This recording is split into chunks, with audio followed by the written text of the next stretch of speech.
자, 리액트의 대표적인 그 동작 방식을 SPA라고 불러요. 이 SPA가 어떤 뜻이냐면요. 싱글 페이지 어플리케이션이에요. 그러니까 하나의 HTML 페이지로 다수의 페이지 효과를 내는 거예요. 그래서 리액트의 기본 동작 방식은 자바스크립트 파일로 웹페이지 화면을 계속 그렸다 지웠다 하는 겁니다. 이걸 만든 애들이 페이스북이잖아요. 인스타그램하고. 걔네들 동작하는 거 잘 보세요. 페이지가 다른 데로 이동을 안 해요. 거기서 계속 창만 열었다 닫았다 하는 거죠. 자, 이 방식이 이제 작동을 하기 위해서 라우터라고 하는 기능을 이제 얘네가 도입을 하는데요. 라우터라고 하는 거에 대한 기본 개념은 분배기예요. 가장 쉬운 게 뭐냐면은 IP 공유기 생각하시면 돼요. IP 공유기가 외부에서 들어오는 네트워크 회선을 여러 개의 장비를 이렇게 나눠주는 역할을 하잖아요. 이걸 라우터라고 부르거든요. 소프트웨어에서 라우터라고 하면요. 하나의 프로그램에 URL을 여러 개로 접근을 하는 거예요. URL이요. 그래서 이 URL에 따라서 호출되는 함수를 바꾸는 거예요. 리액트의 라우터는요. URL에 의해서 컴포넌트를 분배하는 기능을 해요. 아까 앞에 이제는 app.js 하나에 그 컴포넌트 여러 가지가 한꺼번에 출력이 됐었죠. 근데 이제 URL에 따라서 내가 어떤 컴포넌트를 보여줄지를 선택시킨다는 거예요.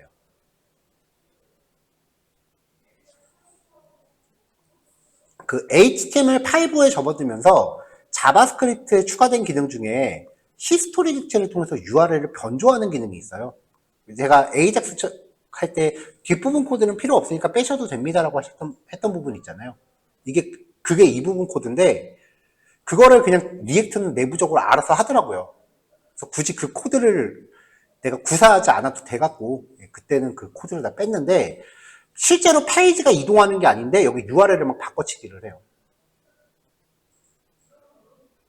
그래서 리액트의 라우터가 이 기능을 써서 현재 페이지의 URL을 다양하게 변조를 하고요. 거기에 각각의 컴포넌트를 분배를 합니다. 이 SPA 방식의 장점은요. 페이지가 실제로 이동하는 게 아니라 그냥 화면만 갱신되는 거니까 실제로 웹브라우저가 그 백엔드에 접속할 일이 없어요. 네트워크 통신이 발생하지 않기 때문에 실행 속도는 되게 빠른 편이에요.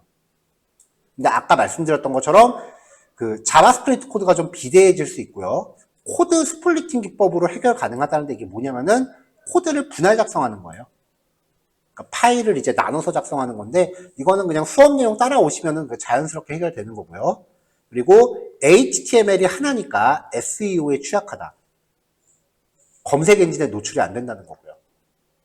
이거를 서버 사이드 렌더링이라는 걸로 해결할 수 있는데 리액트랑 노드를 결합하거나 리액트랑 PHP를 결합하거나 이게 아니면 리액트랑 자바랑 결합하거나 이 중에서 가장 각광받고 있는 기술이 이제 Next.js라고 하는 기술인데 얘가 리액트랑 노드를 결합한 거다라고 보시면 돼요.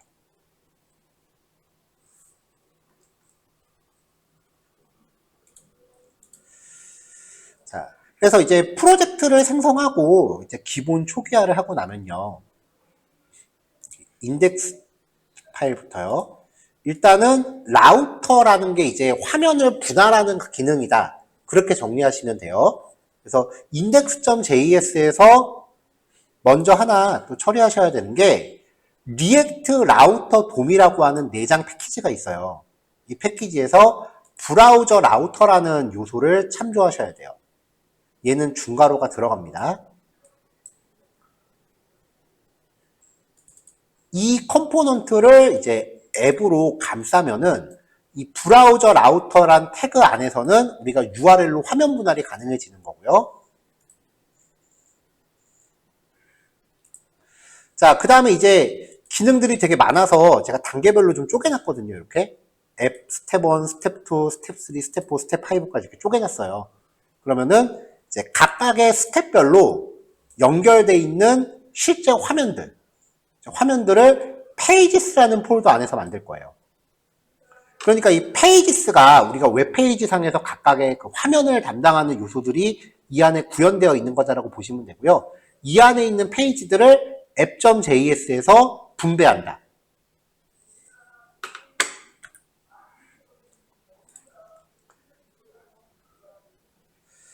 자, 그럼 일단 페이지스 폴더 안에서 어떤 것부터 시작을 하냐면요.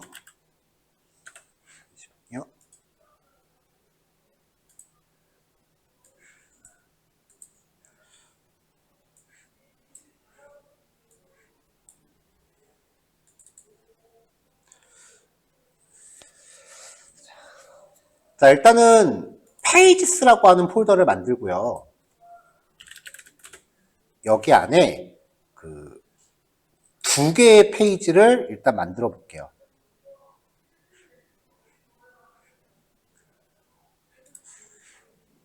일단은 home.js라는 파일 하나 만들 거고요. 그 다음에 about.js라는 파일을 만들겠습니다. 파일을 만들고 나면은 기본 구조가 이거랑 똑같아요. 이 app.js랑. 이렇게 들어가요. 대신에 이름은 파일 이름하고 똑같이 맞추시는 게 관례다라고 했어요. 여기서 뭐 특별한 내용이 들어갈 건 아니고요. 그냥 여기는 home.js다라는 걸 알 수 있게끔 텍스트만 좀 넣어줄 거예요.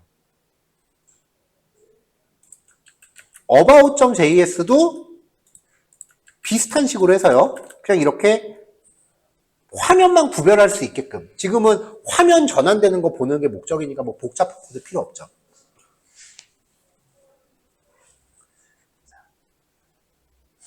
자, 그럼 이제 app.js에서는 얘네를 어떻게 하느냐? app.js에서는요. 이거는 단원 제목이니까 구별하려고 밑줄 하나 그었고요. 리액트 작업하면서 이제 제일 첫 번째로 적응하셔야 되는 게요. A 태그를 안 씁니다. 외부 페이지로 넘어가는 거는 아예 다른 사이트로 넘어가는 거는 A 태그를 쓰는데요. 이 같은 프로그램 안에서의 페이지 이동은 A 태그를 안 씁니다.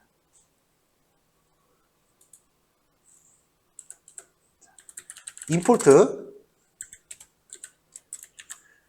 중괄호 열고 링크 라우트 요 세 개를 임포트 하셔야 돼요. from react router dom이라는 패키지 안에서요. 여기에 있는 이 링크가 A 태그를 대체하는 거고요. 라우트는 화면의 집단을 만들어요. 그리고 이 라우트 하나하나가 각각의 화면을 정의해요. 아까 제가 페이지스 폴더 안에 about과 home 두 개를 만들었죠. 이 두 개를 임포트를 할게요. 임포트 home from 자, 현재 소스랑 같은 폴더 안에 페이지스 안에 home 임포트 할 때 확장자 안 넣어도 되고요. 같은 폴더를 의미할 때 반드시 점 슬래시 들어가야 된다고 말씀드렸어요. 하나 더 할게요. import about from 점 슬래시 pages 안에 about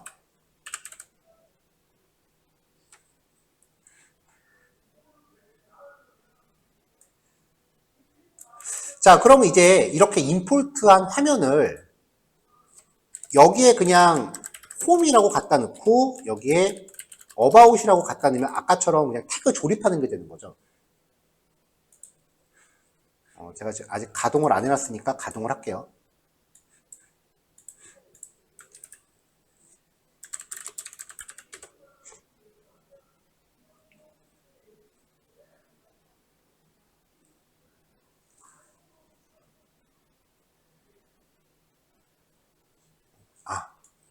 설치를 안 했네요.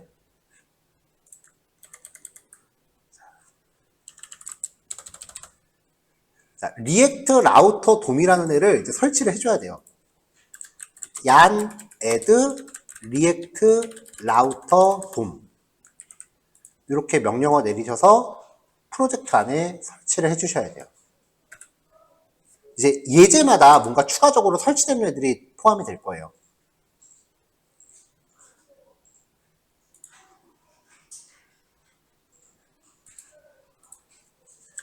얀 add 리액트 라우터 돔. 이거랑 같은 명령이요.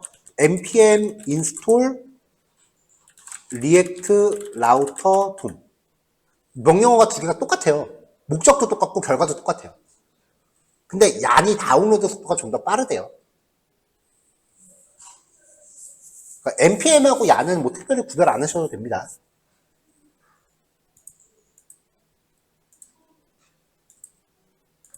자, 이제 다시 가동할게요. 얀 스타트.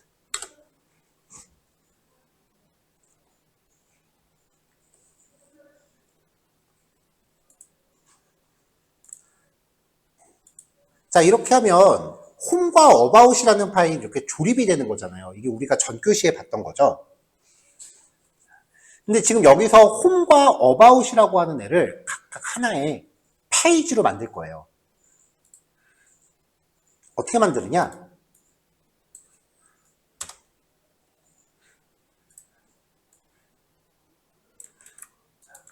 페이지 역할을 할 컴포넌트를 이제 명시하는데 라우츠라고 하는 단위로 잡아줍니다.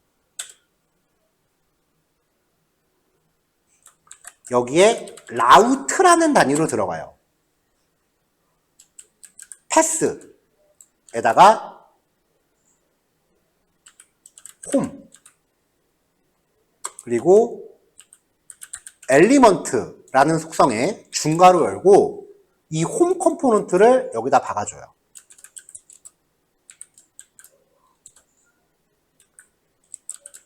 이렇게요. 그 다음에 여기도 about이라고 URL을 정의해주고 이렇게 걸어줘요. 이게 뭐냐면은 이러한 URL로 접근했을 때 이 컴포넌트를 보여주겠다는 뜻이에요.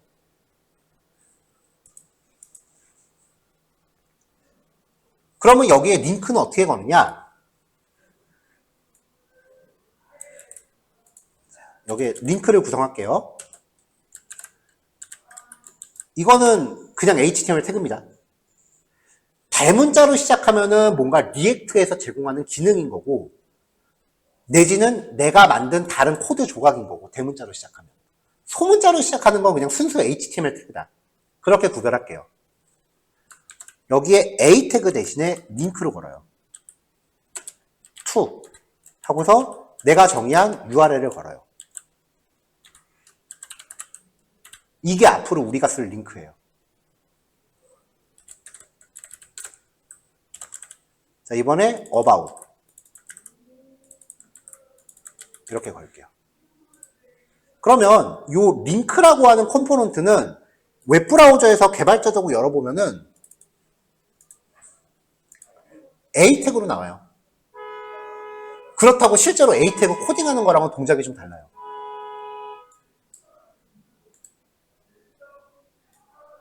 자, 이렇게 해서 얘를 클릭하면 여기 URL이 변조가 돼요. 그러면서 아까 홈이 나오고요.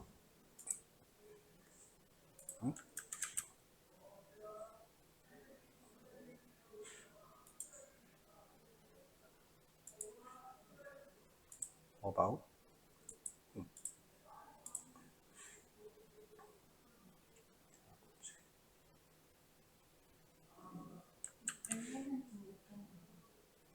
아, 그러네요. 엘리먼트인데 N하고 E가 바뀌었네요. 감사합니다.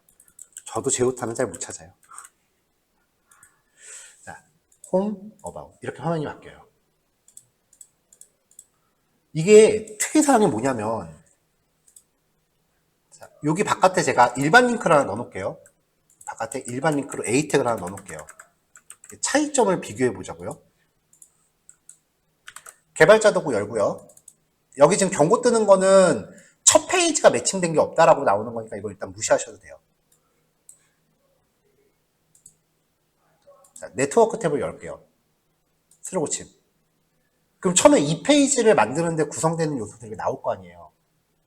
일반 링크를 클릭하면 일반 A는 실제로 웹브라우저가 해당 사이트에 가서 해당 HTML을 받아오는 거죠. 그러니까 일반 A 태그는 페이지가 완전 리프레시 되는 거기 때문에 여기 새로 싹 받아와요. 이렇게. 아예 새로 리프레시가 다 되잖아요. 일반 A 태그는요. 자, 다시 접속했고요. 근데 리액트 링크는 안 받아오죠. 리액트의 원래 동작 방식이 이거예요. 최초 한 번만 접속한 다음에 그 다음부터 두 번 다시 웹서버한테 안 가요. 네트워크를 아예 안 타요.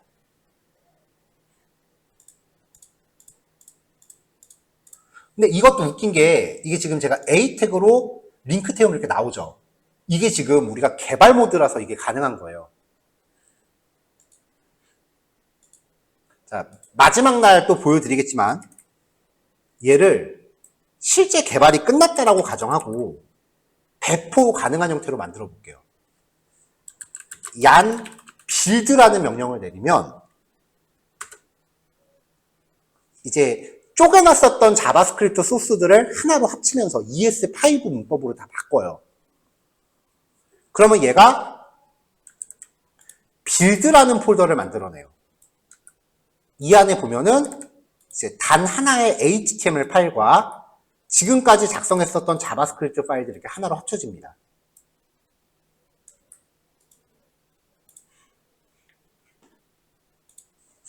그러니까 리액트로 만든 프로젝트가 완성이 되고 나면은 이 빌드 폴더 안에 있는 내용을 FTP로 업로드하면 돼요.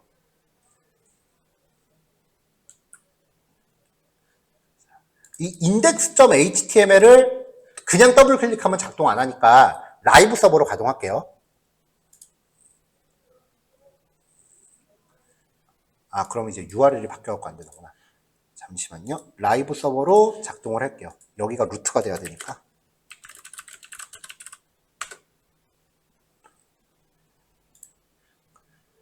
제가 이 빌드 폴더만 잠시 비주얼 스튜디오로 다시 열겠습니다. 자, 얘만 이제 라이브 서버로 가동을 하면 이렇게 나오죠.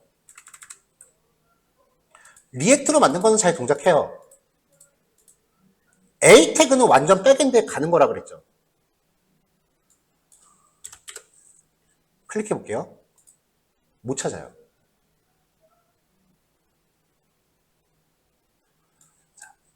자, 이제 리액트를 버리고 일반적인 웹의 개념으로 생각해 보자고요. 자, 이렇게 하면 일반적인 HTML 상식으로 생각해 보세요. 지금 이게 우리 회사 웹사이트인 거죠. 거기에 슬래시 about이라고 하면은 FTP 안에 about이라는 폴더 안에 파일 이름 없으니까 index.html을 찾겠죠. 이게 상식이잖아요. 근데 지금 이런 파일이 있나요? 없죠. 그러니까 일반적인 A 태그로 접근하면은 페이지를 못 찾아요. 그래서 A 태그 쓰시면 안 돼요. 두 번째, 리액트의 가장 치명적인 약점. 이렇게 페이지로 이동했단 말이에요. 자, 지금 이게 실제로 페이지가 이동된 게 아니라 히스토리 객체로 URL을 변조시킨 거예요.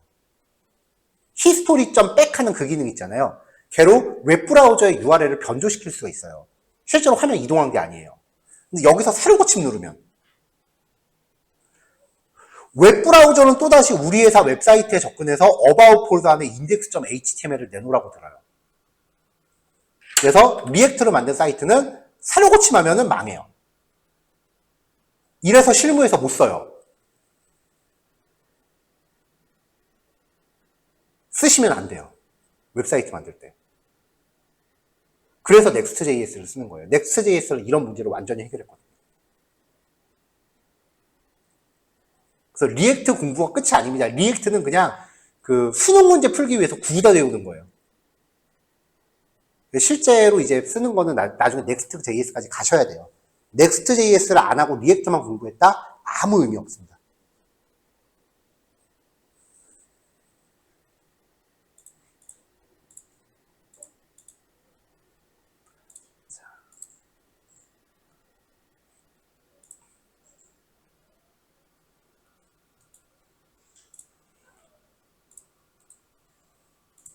자, 빌드 폴더는 필요 없으니까 이제 지울게요.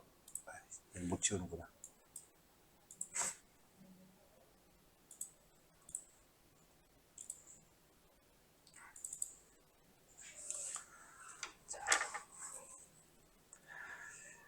자, 만약에 이 두 개의 화면 중에 특정 페이지를 첫 페이지로 걸어주고 싶다면, 지금 첫 페이지에 접근하면은 URL이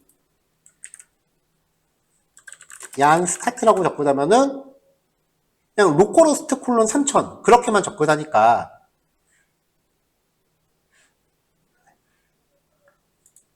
요 두 개 화면 중에 지금 등장하는 게 없잖아요.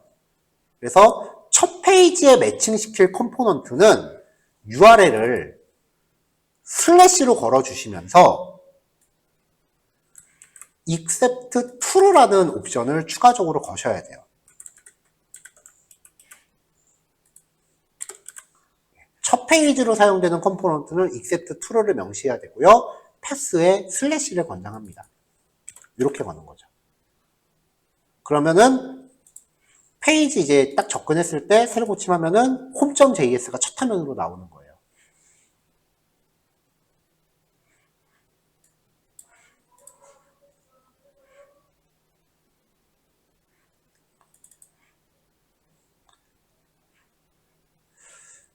자, 하나를 더 넣어볼게요. 새 파일을 만들고 여기서 main.js라고 만들겠습니다.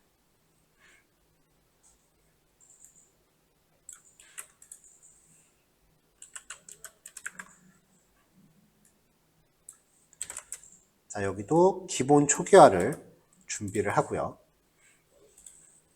여기는 main.js 파일입니다 라고 이렇게 세팅해 놓고, 여기에서 소개해 드릴 기능은 이제 서브 라우팅이라고 하는 기능인데, 일단은 지금 예제랑 똑같이 재현을 하겠습니다. 메인을 임포트 하고요. 그러면 여기서 또 화면 구성해 줘야겠죠. 얘는 주소를 메인이라고 걸죠.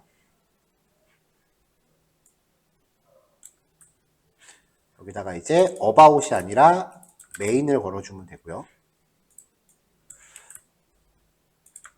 링크로 또 메인 걸게요.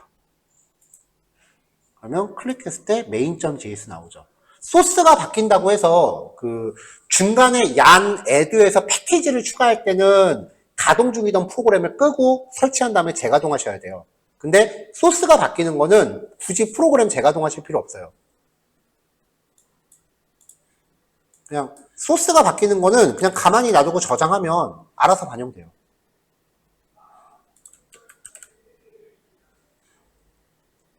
자, 이 main.js에서 뭘 할 거냐면요. 여기서 라우트를 또 만들 거예요.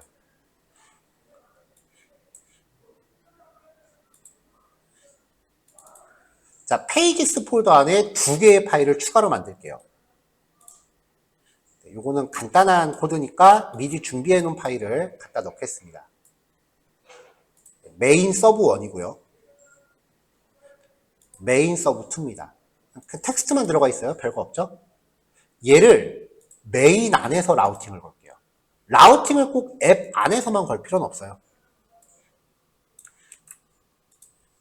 여기서 똑같이 링크 라우트 가져오고 메인 서브 1, 2 가져옵니다.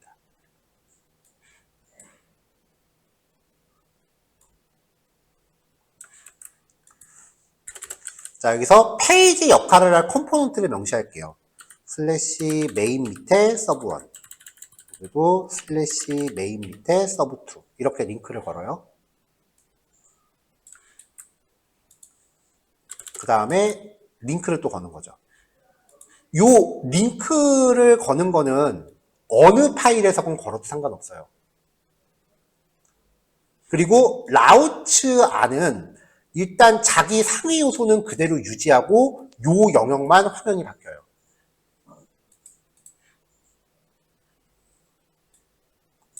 여기서 서브 1, 서브 2로 또 링크를 건 거죠.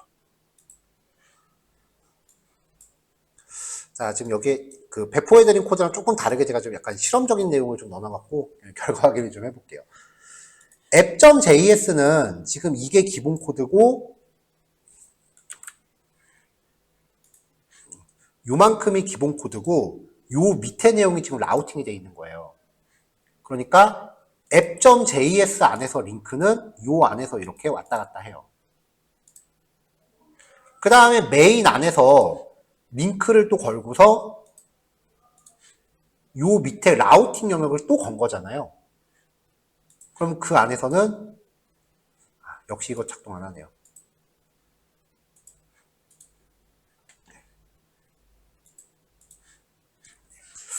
여기서 링크는 꼭 상대 경로로 걸어줘야 되더라고요.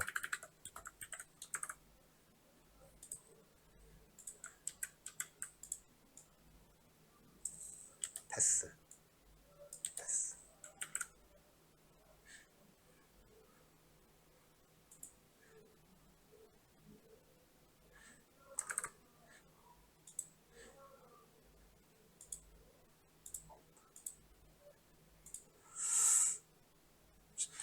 완성된 코드는 원래 지금 배포해드린 코드는 요거예요. 이렇게 서브 라우팅은 꼭 이렇게 상대 경로로 걸어줘야 되더라고요. 이렇게 나오고 이 안에서 이제 누르면 이제 화면이 바뀔 텐데 제가 지금 뭔가 좀 실험을 좀 하고 있어서 왜냐면 여기 상대 경로로 지금 거는 게 작업하다 보면 헷갈릴 소지가 좀 있어서 이 부분을 제가 좀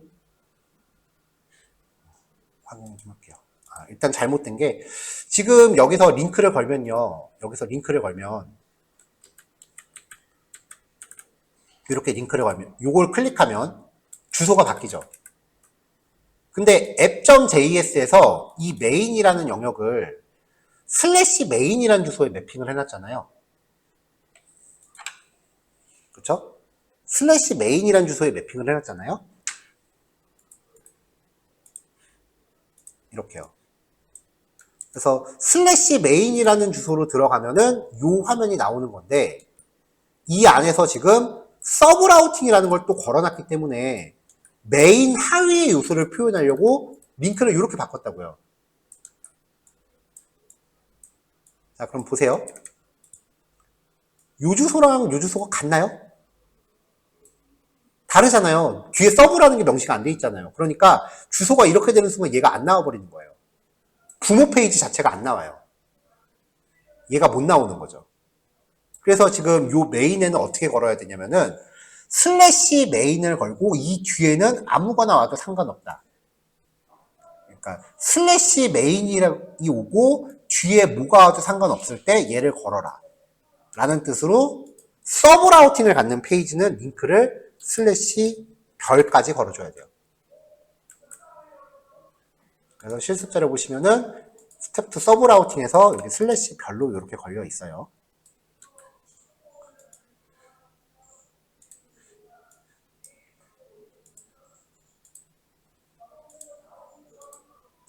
그러면은 이제 main.js 자체는 나오는데 이 서브 라우팅이 지금 반응을 안 하죠. 개인적으로 이게 조금 마음에 안 들어서 이거를 좀 바꿔보려고 한 건데 역시나 이건 아직 개선이 안 됐네요. 서브 라우팅은 링크를 걸 때 꼭 이렇게 패스를 상대 경로로 구성해 줘야 되더라고요.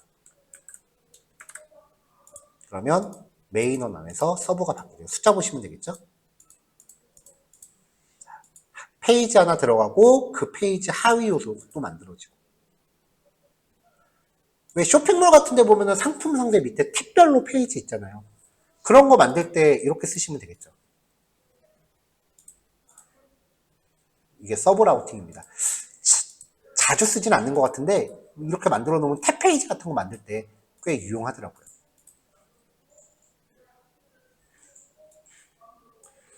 자, 요번 글씨 하나만 더 해볼게요. 파일 이름은 아무거나 줘도 상관이 없는데 그냥 상징적으로 에러 404라고 줬습니다.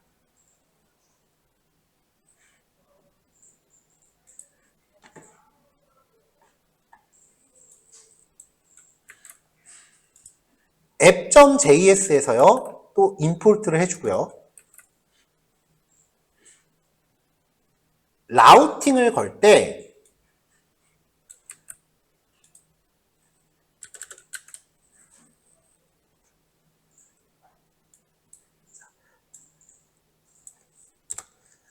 슬래시 별.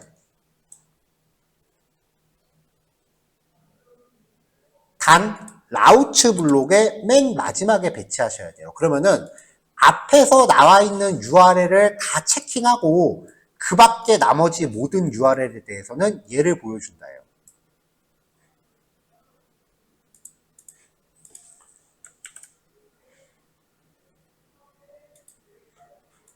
자, 이렇게 걸면은 링크 주소 아무거나 입력했을 때 페이지가 존재하지 않습니다가 나와요. 자, 마지막으로 특이사항이요. 주석이 이렇게 생겼습니다. HTML 주석 넣으시면은 이해 못해요, 얘는. HTML 주석 넣으시면 에러 나고 난리가 납니다.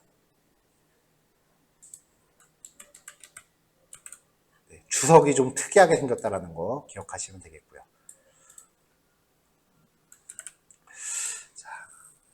자, 여기 실습 자료 안에요. 앱 스텝 1, 그 다음에 앱 스텝 2 서브 라우팅, 그리고 404 스텝 5.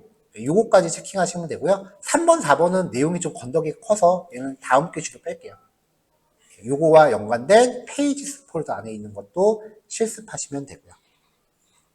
네, 이렇게 해서 이제 5시까지 한번 체킹하시고 5시 10분에 나머지 2개 이어서 하겠습니다.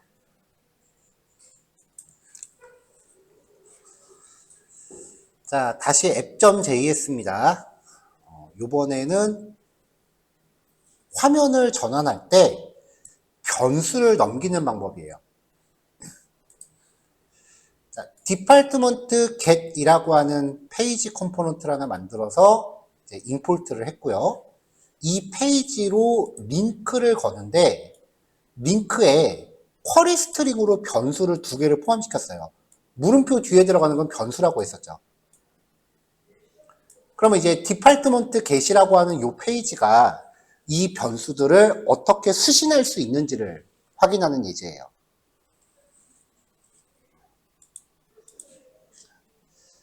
자, 라우팅을 걸 때는 그냥 디파트먼트 get 이렇게 단일 컴포넌트를 걸어 놓으시면 되고요. 그리고 404 에러의 그 페이지 나파운드에 대응하는 페이지는 항상 라우트 맨 마지막에 있어야 됩니다.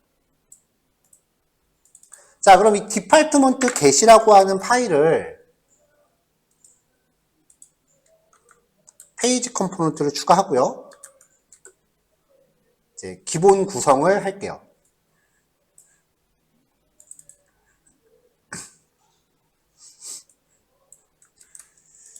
자, HTTP get 파라미터를 전달받는 페이지예요. 그리고 이제 const 디파트먼트 get은 이렇게 이제 콜백 함수 걸고 화살표 함수 걸고 export default 디파트먼트 get 익스포트 시켰고요. 그 다음에 화면을 리턴해 줘야 되니까 리턴한 다음에 일단 div 태그 하나 걸고요. h2 태그로 일단은 서브 제목을 걸게요. 아무거나 이렇게 걸었습니다.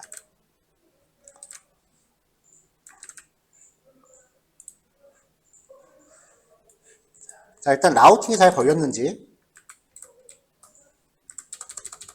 브라우저로 접근해보자. 컴퓨터공학과 멀티미디어학과라는 2개로 이제 걸었는데 지금 이 디파트먼트 get 페이지는 뭐 특별한 처리를 안 해놨으니까 그냥 뭘 클릭하고 똑같이 나올 거예요. 여기서 이제 URL에 있는 이 변수를 어떻게 처리하는지 보자는 거죠. 자, 쿼리 스트링으로 전달되는 변수들을 통칭 get 파라미터라고 해요. 이제 CRUD에 대해서 우리가 봤으니까 get 방식의 접근입니다. URL로 접근하는 거는요. 이걸 처리하려면은 리액트 라우터 돔에서 use location이라는 함수를 가져와야 됩니다. 자, 이걸 통해서요. 함수예요. 그래서 이제 요청 데이터를 확인해 볼게요.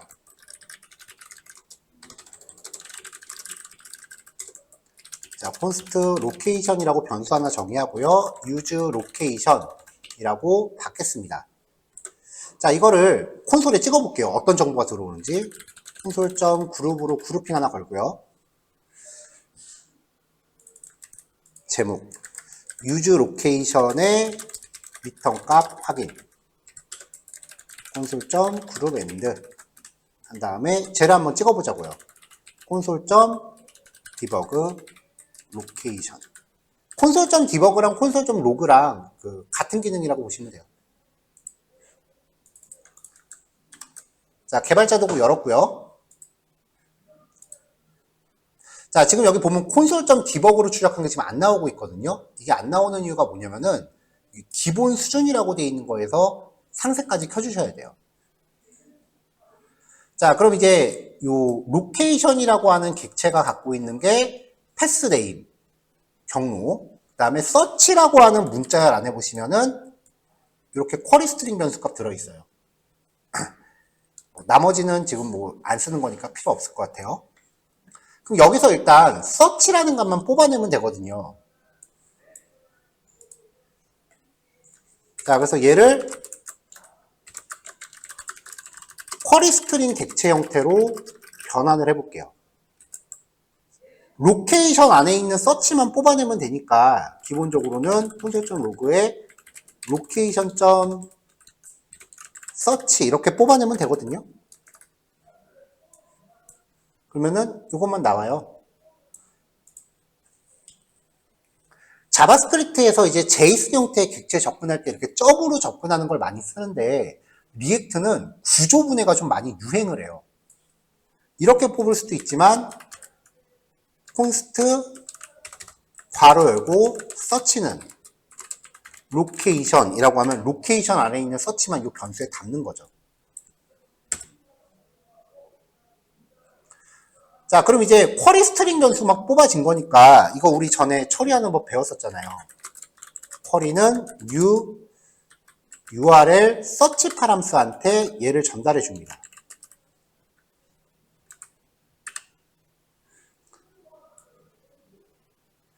자, 이렇게 해서 얘를 확인을 해보면은 서치 쿼리라고 하는 객체가 어떻게 찍히는지 볼게요.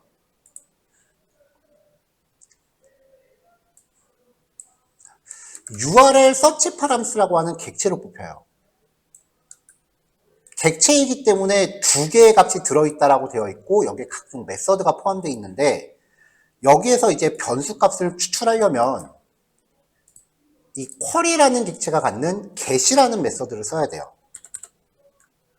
그러니까 쿼리.get 하면서 아까 URL에 물음표 id는 뭐 123 and msg는 뭐뭐뭐 이런 식으로 있었으니까 get 한 다음에 id라고 하면은 여기서 123이라는 값이 뽑히는 거고 msg라고 하면은 234, 234라는 값이 뽑히는 거예요.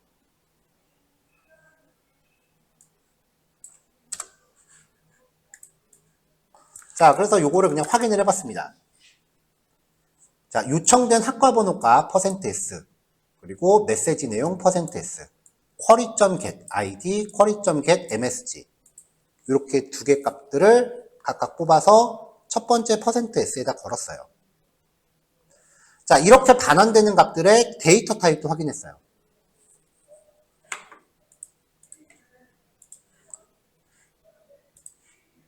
자, 컴퓨터공학과, 멀티미디어 학과에 따라서 이제 변수값이 나오는데 102라는 값을 보냈죠.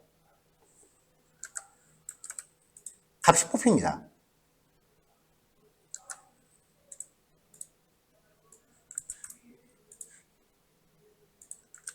자, 이렇게 값을 보낸 건데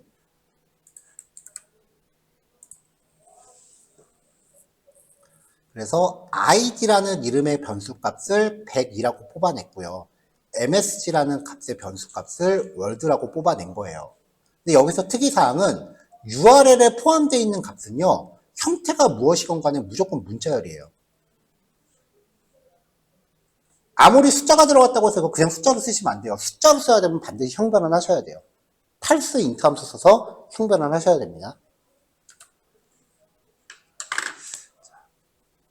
자, 이렇게 쓰는 게 그 쿼리 스트링 사용하는 정석인데, 저는 이게 좀 마음에 안 들어서 이 쿼리 객체를 제이슨으로 바꿨었어요. 그래서 우리 이거 그 이전 자바스크립트에서는 utilhelper라는 소스에 넣어놨었잖아요. 생성된 객체를 제이슨으로 변환을 합니다. 자, 파라미터 제이슨 변환 확인. 콘솔.점 그룹 엔드까지 걸고요. 콘스트 파람스는 오브젝트.from 엔트리스라고 하는 함수한테 저 쿼리 객체를 전달해 주면은 얘를 콘솔로 찍었을 때 쿼리 스트링 파라미터를 제이슨 객체로 바꿔줬었죠.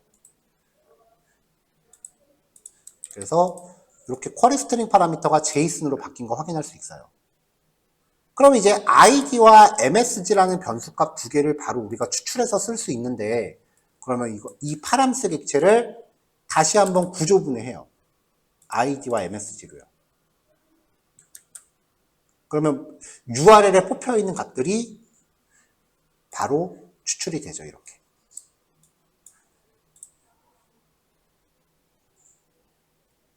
자, 요거는 이제 단계별로 값이 어떻게 바뀌는지를 좀 보여드리려고 이렇게 한 건데, 이거를 중간중간에 출력하는 거 다 빼고 그냥 결과만 남겨보면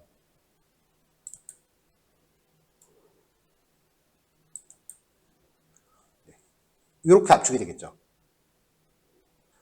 로케이션 제거하면 이렇게 되겠죠.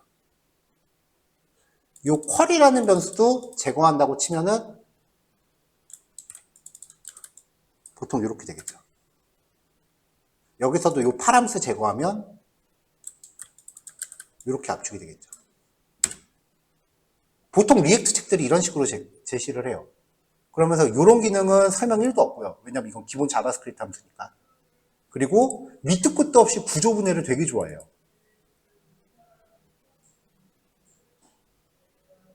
그래서 앞부분에 우리가 자바스크립트 공부하면서 앞에 내용이 그렇게 재미없었던 이유가 이 내용들에 대해서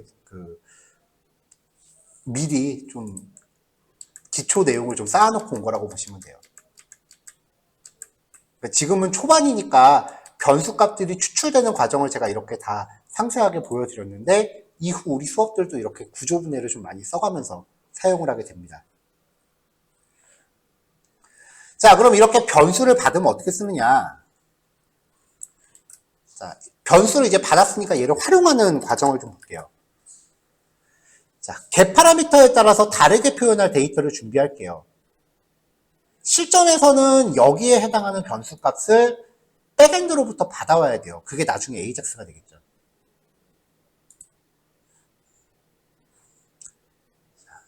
요 ID 값이 링크에서 제가 어떻게 걸어놨냐면요. 요 링크에서 101번 데이터, 두 번째 링크 클릭하면 102번 데이터입니다. 그래서 디파트먼트 리스트.item 안에서 id가 101번이거나 102번인 것, 즉 URL에 포함되어 있는 변수와 일치하는 거를 찾을 거예요.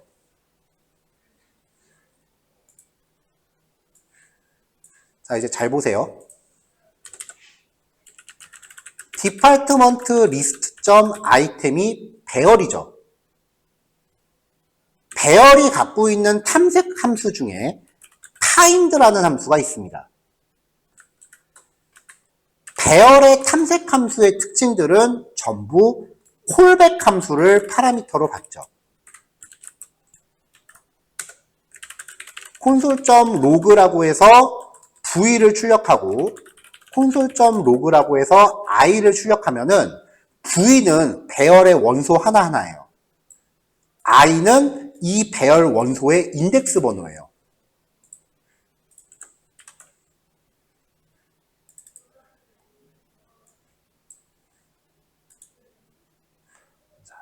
자, 그래서 첫 번째 원소, 이 원소의 인덱스 번호 0.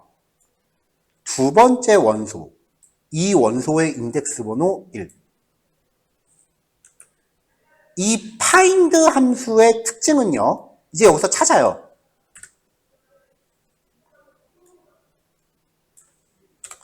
만약에 v.id가 내가 아까 쿼리 스트링 파라미터로 받은 id. 근데 이거 아까 문자열이었죠. 얘는 따옴표 없으니까 숫자죠. 그냥 못 써요. parse int로 형변화해서 쓰셔야 돼요. 이거랑 같다면 return true. 그렇지 않다면 return false. 자, 그러면 물음표에 전달된 요 id 값이 물음표 id는 102라고 들어왔다면 얘가 v일 때는 비교했을 때 조건이 다르잖아요. 물음표에 100이라고 들어오니까 102와 v.id가 같다. 비교 안 맞으니까 false가 리턴 되겠죠. 그럼 얘는 버려요. 두 번째 거는 v가 얘일 땐 id가 102면은 파라미터로 들어온 것과 일치하죠. 그럼 true가 리턴 되죠. 그러면 find 함수는 true를 리턴하는 시점에 v를 리턴해요.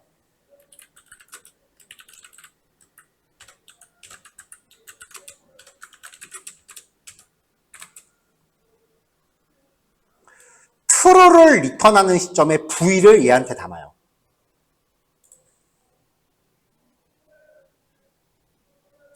여기서 console.log 한 다음에 디파트먼트 아이템을 출력해 보면은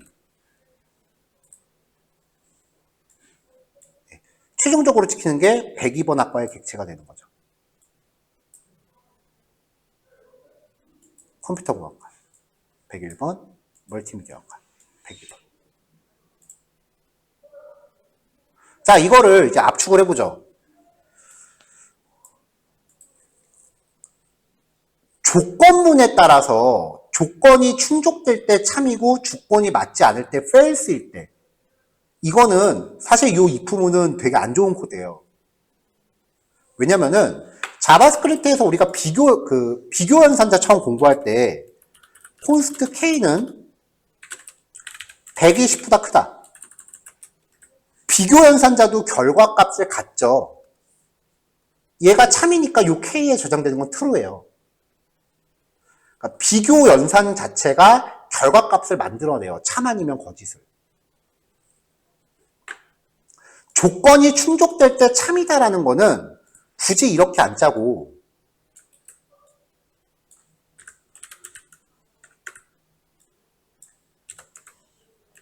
const k는 조건 바로 걸어요. 그래서 return k 해버리면 돼요. 조건에 따라서 참 거짓을 만들어야 될 일이 있다면 그 조건 자체를 변수에 넣어버리세요. 자, 그러면 여기서 굳이 k에 담아서 k를 리턴할 거라면 이 연산식 자체를 그냥 리턴해버리시면 됩니다. 리턴. 자, 한 번 더요, 이제. 화살표 함수인데 리턴을 위한 한 줄밖에 없네요. 그럼 리턴 키워드 빼고 괄호 뺄 수 있었죠.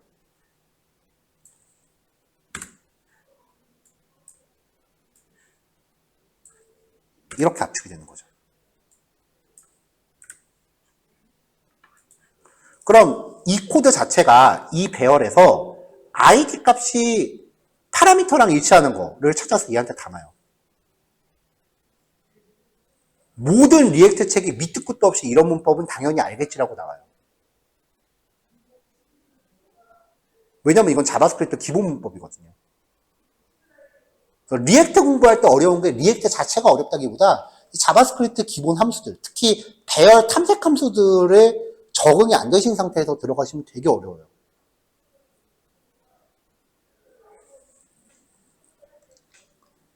자, 근데 만약에 물음표 변수에 물음표 id는 패스03이라고 돼 있으면은 매칭되는 게 아무것도 없잖아요. 그러면 얘는 아무것도 없고 존재하지 않는 데이터, 즉 undefined가 될 거예요. 그러니까 조회 결과가 없다면 존재하지 않는 데이터 요청입니다라고 리턴을 합니다. 자, 전반적으로 얘가 화면을 구성하기 위해서 지금 함수죠. 함수가 중간에 리턴을 하면 거기에서 처리가 중단되니까 밑에 코드는 절대로 출력이 안 돼요. 얘만 나와요. 요 if문을 건너뛰었다면 여기에 뭔가 적절한 데이터가 담겨 있다라는 거니까 이제 여기에 담겨 있는 내용을 출력해 주면 되죠. JSX에서 자바스크립트 변수를 출력하실 땐요, 중괄호를 쓰시면 돼요. department.dname 목록 정의 하나 들어갈게요. li 태그로 학과 번호 콜론 department item.id 그 다음에 학과 위치는 록 이런 식으로 만들어주면은 이제 하나의 페이지가 여러 가지 효과를 낼 수 있게 돼요. 이런 원리로 뭐 대부분 상품 상세 페이지 같은 게 구성이 돼요.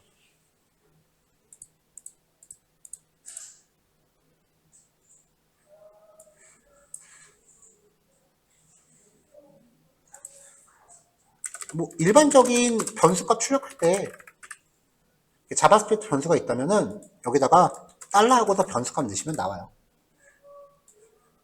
이렇게 뒤에 100이라고 나왔죠.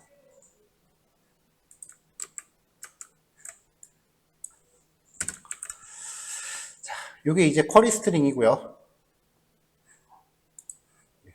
사실 원래는 오늘 이 쿼리 스트링하고 패스 파라미터까지는 다음 주에 할 생각이었는데 진도를 조금 땡겼습니다. 하나 더 볼게요. 저번에 제가 말씀드렸던 부분인데요. 쿼리 스트링 변수는 변수 이름과 값이 URL에 노출이 되기 때문에 보안에 썩 그렇게 좋은 방법은 아니다라고 말씀을 드렸었어요. 그래서 다른 페이지를 하나 더 만들 건데, 같은 구성의 다른 페이지를 하나 더 만들 건데 변수 전달 방법을 다르게 해볼게요. 아직 페이지를 만들진 않았지만 디파트먼트 패스라는 이름의 페이지를 추가할 겁니다. 똑같은 결과를 만들어낼 건데요. 얘는 변수를 보낼 때 조금 달라요. 이렇게요.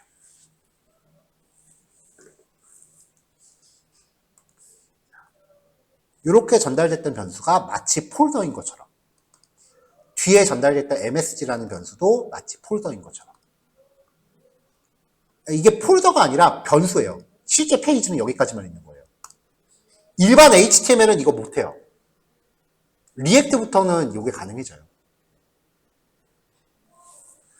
자, 이렇게 마치 폴더처럼 전달하는 변수를 패스 파라미터라고 하는데요. 이 패스 파라미터에 대한 라우팅을 걸 때는 약간의 특수한 규칙이 있습니다.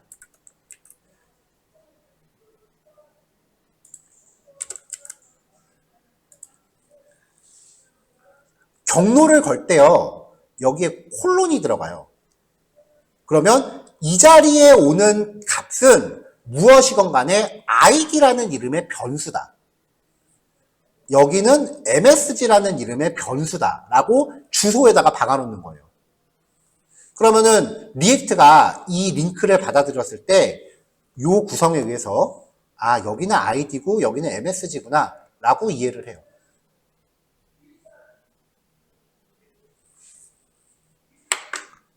자, 그럼 이제 이 변수를 받아들이기 위한 페이지도 만들게요. department pass.js라고 만들겠습니다.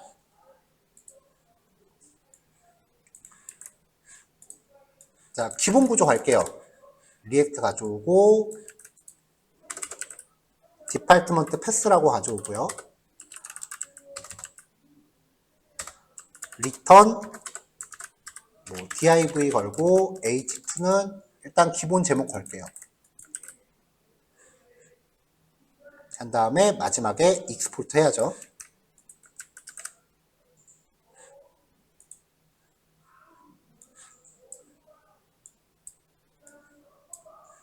자, 그럼 이제 전자공학과, 기계공학과, 뭐 특별한 프로그램적인 처리를 안 넣었으니까 변수 백날 보내봐야 인지를 못할 겁니다.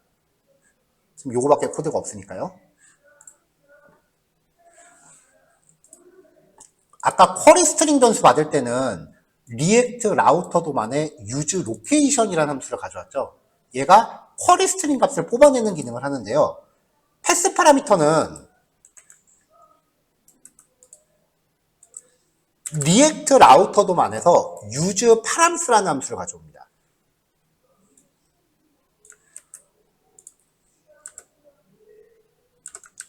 자, 그래서 use params를 호출해서 리턴 값이 뭔지 확인해 볼게요.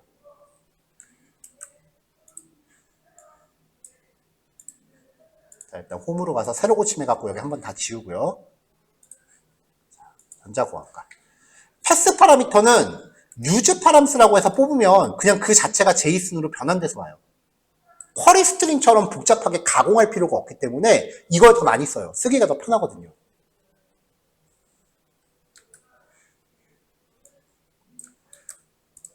자, 그래서 이제 얘를 값을 이렇게 찍어서 확인해 본 거죠.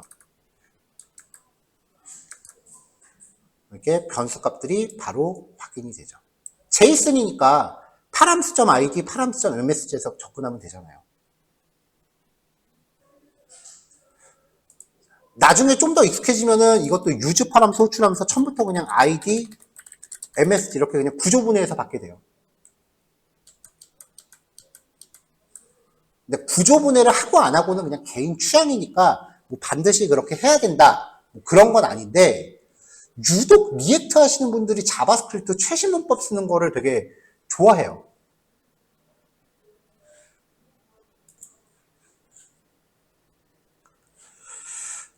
자, 아까랑 동일한 구성으로 갈 거라서요.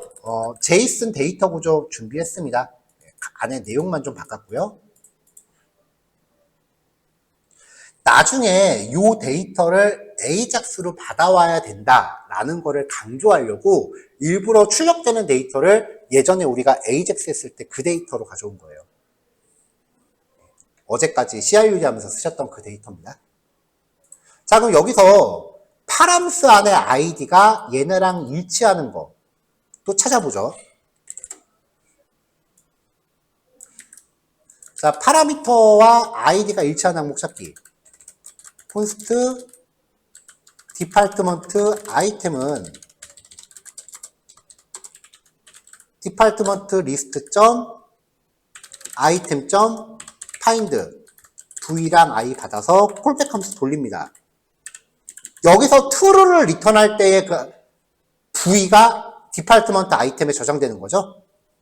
그래서 v.id가 false int로 변환해서 params.id와 일치하는 거 라고 하면 디파트먼트 아이템에 일치한 항목이 저장이 될 거고 조회 결과 없으면 중간에 리턴해서 존재하지 않는 데이터 요청입니다 라고 화면 커팅해 주면 되고요. 조건이 충족됐다면 여기서 적절하게 화면 구성해 주면 됩니다.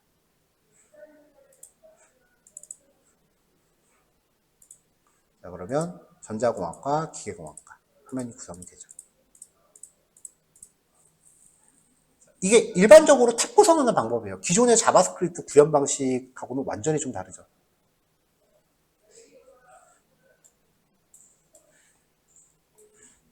자, 오늘 내용은 요거까지입니다. 실습 시간이 조금 부족하시겠네요. 요 내용 주중에 꼭 정리해 오시면 될 것 같고요. 다음 주에는요, 다음 시간이 아니고 다음 주에는요, 요 안에 들어가는 게 제가 아까 HTML하고 비슷하지만 그 페이스북에서 만든 JSX라고 하는 다른 문법이다라고 말씀드렸잖아요. 그래서 이 안에서 조건문이나 아니면은 반복문, 루프 이런 것들이 모두 가능해요. 그래서 이 안에서 쓰이는 문법에 대해서 좀 소개를 해드릴 거고요. 그 다음에 오늘은 그냥 HTML만 했잖아요. 이 안에서 CSS를 어떻게 하는지, 그리고 그 CSS에서 좀 더 업그레이드해서 스타일드 컴포넌트, 어제 봤었던 SCSS를 어떻게 쓰는지. 이게 정해지고 나면 이후에 모든 스타일은 전부 SCSS로만 갑니다. 그러니까 어제 소개해드렸던 SCSS 기본 내용들 좀 좀 숙지를 하고 오시면 좋을 것 같은데, 저도 변수라든지 믹스인이라든지 이런 거 안 써요. 그냥 선택자 구조만 쓰고 있어요. 그냥 선택자 구성하는 방법만 좀 익숙해져서 오시면 될 것 같아요.